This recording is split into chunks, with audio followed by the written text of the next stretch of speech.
We are cutting in this morning with breaking news, an update from officials on a high-rise fire this morning in the Gold Coast. 3 firefighters and a resident were hurt. That fire at 1212 North Lakeshore Drive. Let's listen in.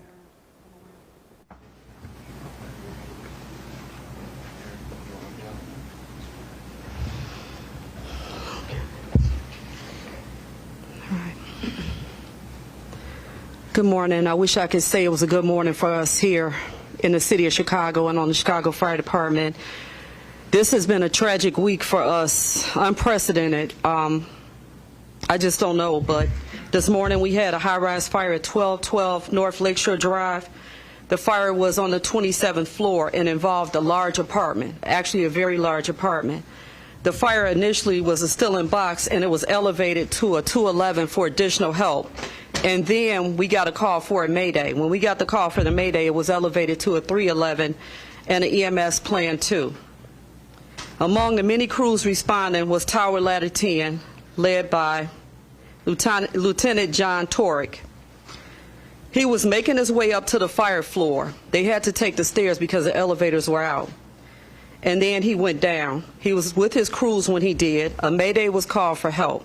The crews started treating him right away by doing CPR on the scene and got him back to the lobby where they continued.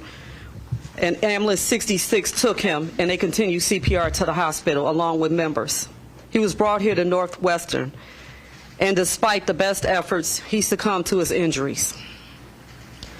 Lieutenant Torek, he joined the fire department in 1997. He has been on the job about 26 years, actually. He was born in September of 1967, so that would make him about 55 years old. A little bit about John. He was an active outdoorsman. He was a motorcyclist. He was a Navy veteran. He served in Desert Storm. He liked bicycling. He had a big family, an extended family, and also his family is here as well.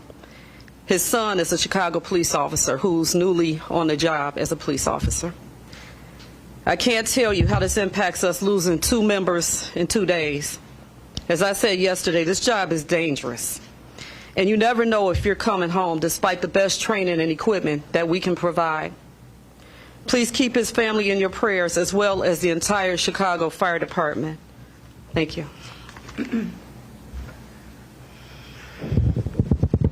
Well, as Commissioner Nance Holt just said, this is a very difficult time for the Chicago Fire Department and a very difficult time and day for our city. It is unprecedented to lose 2 firefighters in back-to-back days in different circumstances, but each of them responding to the call to serve and responding to the aid of others, people that they didn't know, because that's what the job demands and that's what they've signed up for.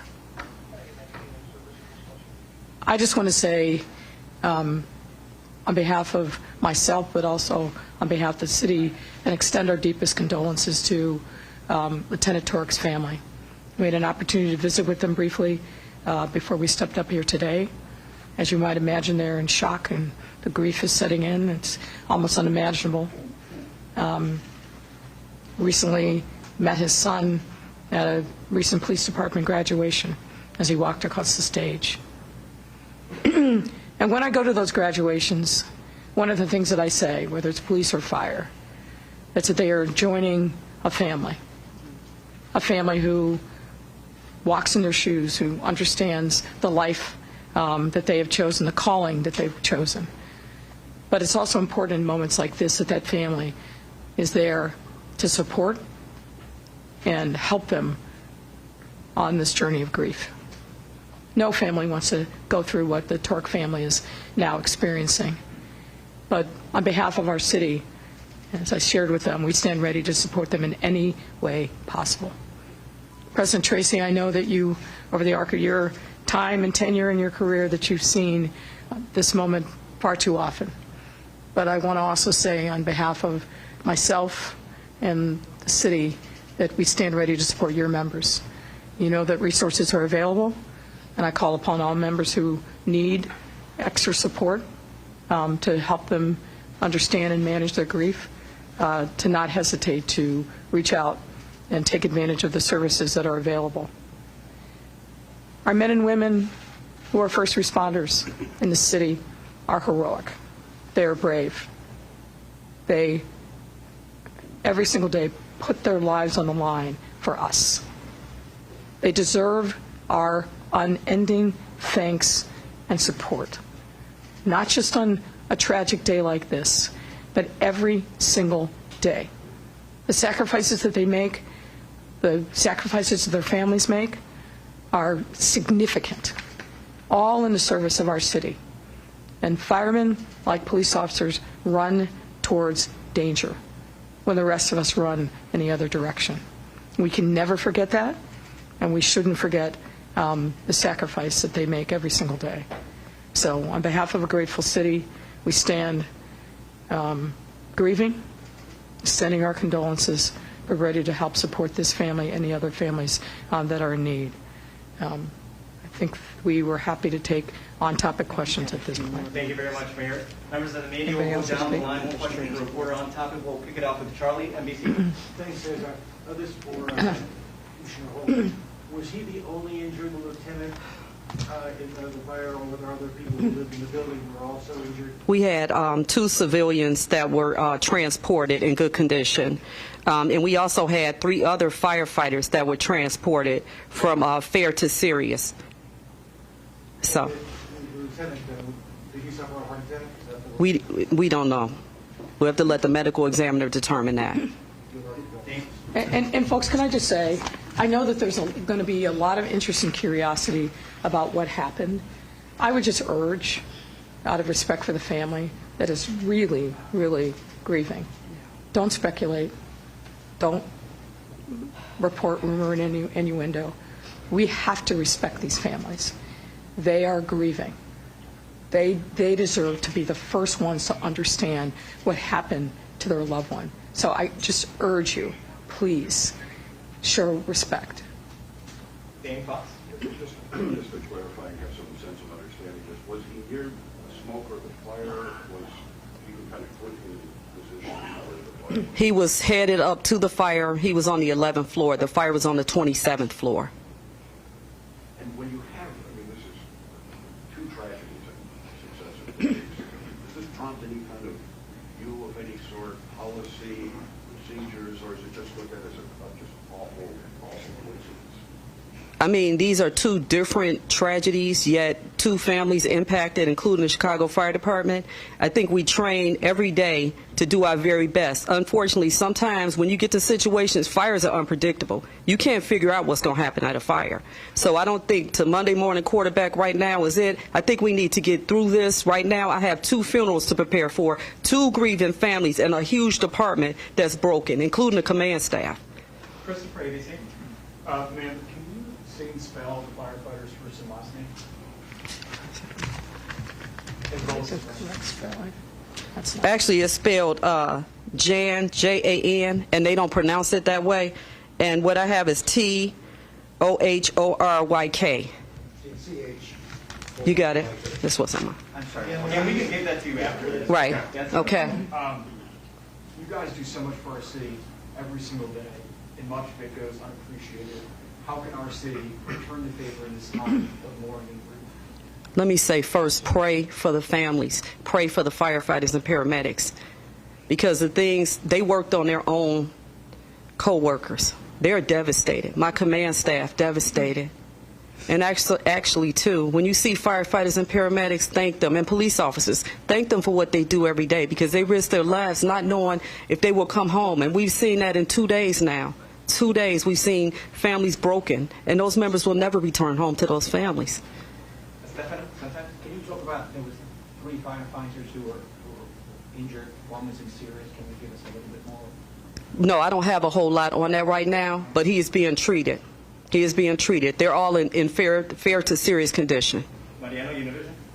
Mayor, after 4 years in government, would you say this is the worst part of being a mayor? And what advice would you give to Mayor-elect Brandon Johnson? On topic only, Mariano. Thank you. They're fair questions. I'll take them. Look, as a human being, having to call a family and offer words of condolence that you know really are going to do very little for the broken hearts and the grief that they're facing. Those are tough moments. And I would just say to Mayor-elect Johnson, and I will share this with him when we have more time to talk, be humble, be grateful. Our first responders literally give their lives.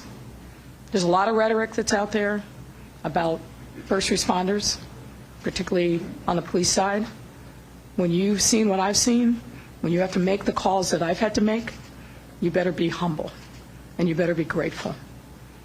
It's hard to motivate people when they don't think that their leader has their back. And it's absolutely essential. It's why I go to roll calls. It's why I reach out. And we may not agree on every issue, but I thank the Lord every single day for the first responders, the firemen, the police officers, the 911 call takers and dispatchers. They experience trauma that none of us will see in a lifetime. They may experience it on a single day, a single call for service. So we need to be grateful that we have young men and women that are still in this time willing to step up and say, I will serve. Call on me. Suzanne, CBS. Commissioner Nance Holt, two-part question regarding sprinklers. Was there a sprinkler system? Was it working? And we were told that there's a water tank in the building, but that may have not been working. So does that mean that there was no method for water to get to a sprinkler system if it was there? I don't think that building was sprinklered. I have fire prevention here. It wasn't. Just the garage was sprinklered. And I don't know about a water tank issue.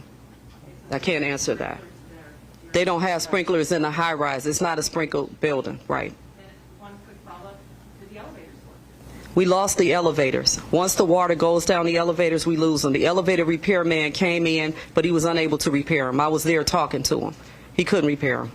So the only other way was to use the other bank of elevators, which wouldn't reach where you needed to go. So they had to go up every flight of stairs from 1 to 27 to fight the fire.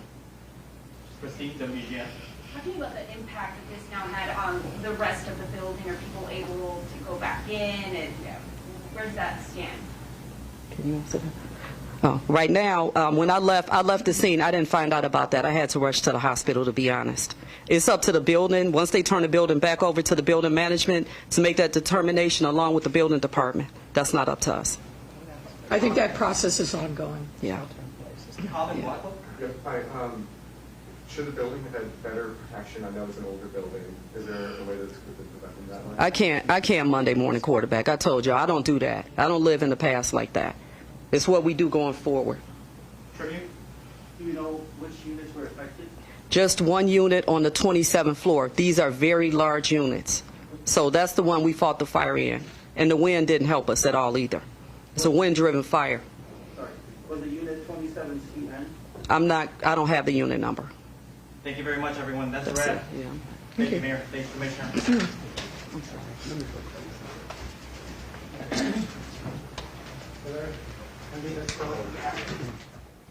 We have been listening in to coverage and our first real official comments from what has been a tragic morning for the Chicago Fire Department in what is a week of grieving, with 2 firefighters lost within 2 days. Yeah, one firefighter lost today fighting a high-rise fire at 1212 North Lakeshore Drive on the 27th floor. Apparently, Lieutenant John Torek was leading a crew up to fight the fire at the apartment, was stricken around the 11th floor. They brought him down. They administered CPR. They were not able to save his life. And this comes one day after firefighter Jermaine Pelt died fighting a fire in West Pullman yesterday morning. Chicago Fire Commissioner Annette Nance Holt shared a little bit about Lieutenant Torek, saying that he'd been with the Chicago Fire Department for 26 years.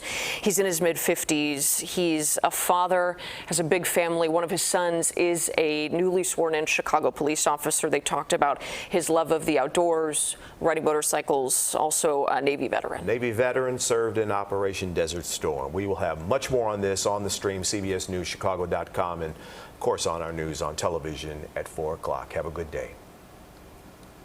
This has been breaking news from CBS 2.